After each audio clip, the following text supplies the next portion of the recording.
Olá meus caros, tudo bem? Espero que sim. Hoje teremos um vídeo muito especial, falaremos de uma mulher que encantou Castro Alves, mas não somente ele. Encantou a mim e também a grande Amália Rodrigues, que a homenageou num fado e também a interpretou no cinema.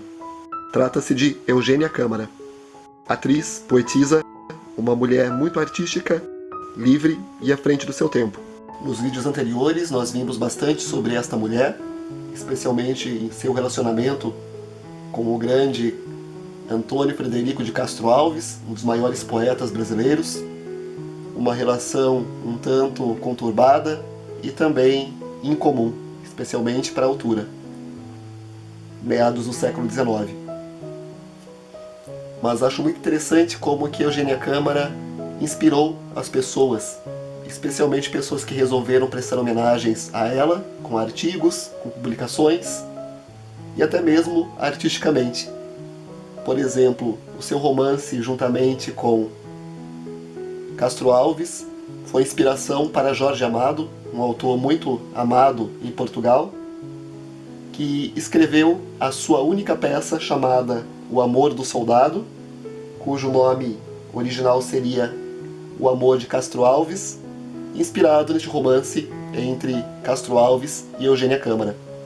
Da mesma forma, Amália Rodrigues também fez um lindo fado a mostrar o amor de Eugênia Câmara e interpretou a própria no cinema. Tanto é que estas imagens, muitas delas, são da Amália a interpretar Eugênia Câmara.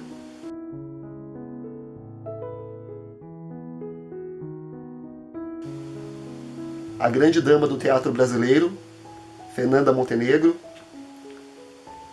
também é citada como uma das intérpretes da grande atriz portuguesa Eugênia Câmara.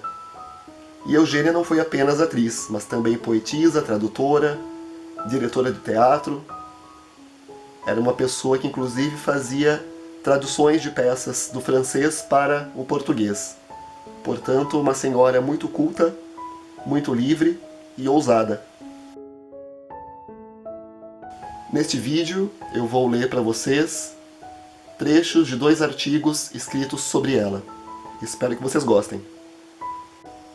O que me chamou a atenção ao pesquisar sobre Eugênia Câmara foram as refeitas referências dela em trabalhos e também sítios de internet portugueses.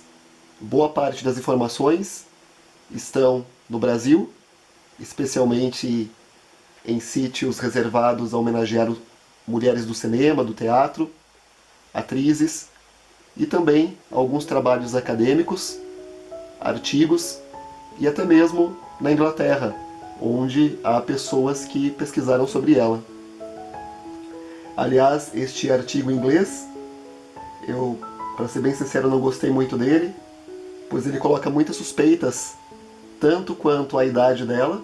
Para ele, ela é mais idosa do que parecia ser, pois ele diz que era comum as atrizes mentirem a idade, e também ele duvida um pouco da origem nobre da tua família. Ele cita que o apelido Infante da Câmara possui origem nobre, especialmente na região do Ribatejo. Todavia, ele acredita que ela seja de uma origem bastarda, possivelmente não de um relacionamento oficial. Filha do senhor Joaquim Infante da Câmara e da dona Ludovina Infante da Câmara, Eugênia Infante da Câmara nasceu em 9 de abril de 1837, na cidade de Lisboa. Aos 15 anos de idade, já se mostrava propensa às artes cênicas, principalmente no que dizia respeito à declamação. E foi declamando um poema em francês e outro em espanhol que acabou impressionando os homens de teatro da capital lusitana. Não demorou muito para integrar a trupe da Companhia Teatral do Ginásio, passando a representar na cidade do Porto, tida por muitos como Centro Cultural de Portugal. Mostrando também aptidão para a poesia, por lá lançou seu primeiro livro de versos, humildemente titulado Esboços Poéticos. Percebe-se que Eugênia Câmara adveio de uma família fidalga, já que apresentava forte inclinação para a intelectualidade e detinha bom repertório artístico-cultural. Com 22 anos de idade, desembarcou na cidade do Rio de Janeiro, integrando a companhia teatral Furtado Coelho para a apresentação de um drama de 3 atos, intitulado Abel e Caim, autoria do português Mendes Leal. O sucesso na corte carioca foi tão grande que outra peça foi programada para o mesmo ano de 1859, agora estrangeira, mas com tradução da própria Eugênia, Berta de Castigo. Na plateia, a nata da intelectualidade do Rio de Janeiro, dentre os quais Machado de Assis, que, não raras vezes, atacava também como crítico teatral.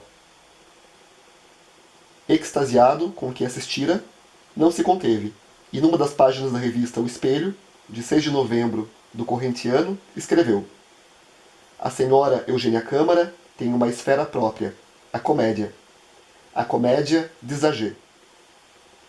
Em sua estreia, teve a felicidade de mostrar-se de perfil, com toda a distribuição de luz e sombras, de maneira que a plateia apanhou-lhe os traços mais vivos e reconhece-lhe as proeminências. Começava aí carreira de sucesso pelos palcos brasileiros.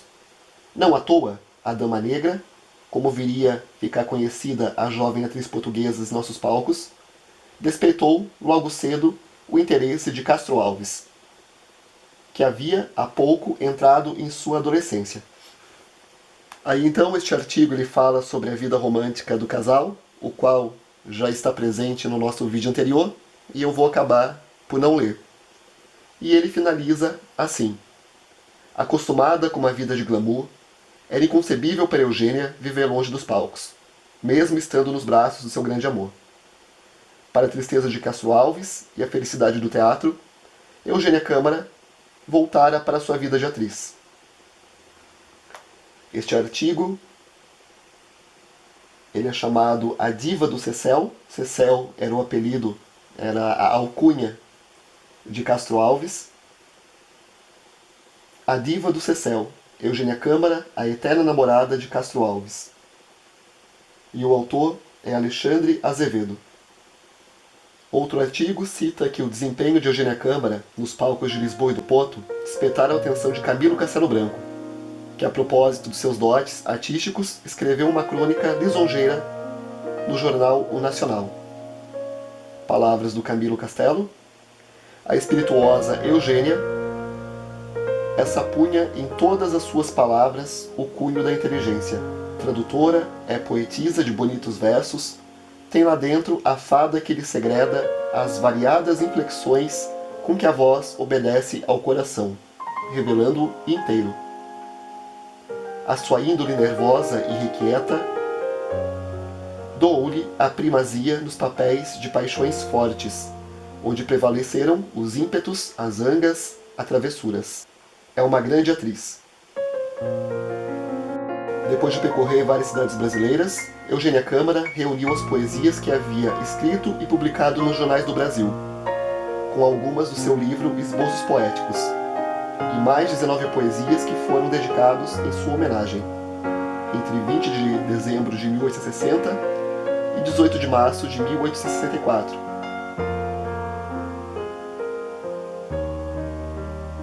E então publicou o seu segundo livro de poesias, chamados Segredos d'Alma, pela Tipografia Constitucional, em Fortaleza, do Ceará. Dentre as poesias que lhe foram dedicadas, estas foram escritas por Augusto Emílio Zaluar, Antônio Manuel dos Reis, Luiz Nicolau Fagundes Varela e Vitoriano Palhares. Em São Paulo, Eugênia Câmara organizou uma companhia teatral denominada Empresa Eugênia Câmara, que no dia 26 de abril de 1868 até o dia 11 de julho de 1869 funcionou sob sua responsabilidade no Teatro São José, que ficava situado no canto esquerdo da Rua do Imperador, com frente para o Lago de São Gonçalo, hoje Praça João Mendes, Após o acidente sofrido por Castro Alves, em 14 de novembro de 68, Eugênia foi vê-lo na Rua do Imperador, tomada de compaixão e ternura, afinal, amava-o verdadeiramente. Voltou a reencontrar-se com Castro Alves no Rio de Janeiro, no Teatro Fênix Dramática, num sábado, dia 13 de novembro de 1869. Castro Alves, recordando-se daquele violento amor, confessa-o na poesia Adeus. Era sua declaração de amor suprema.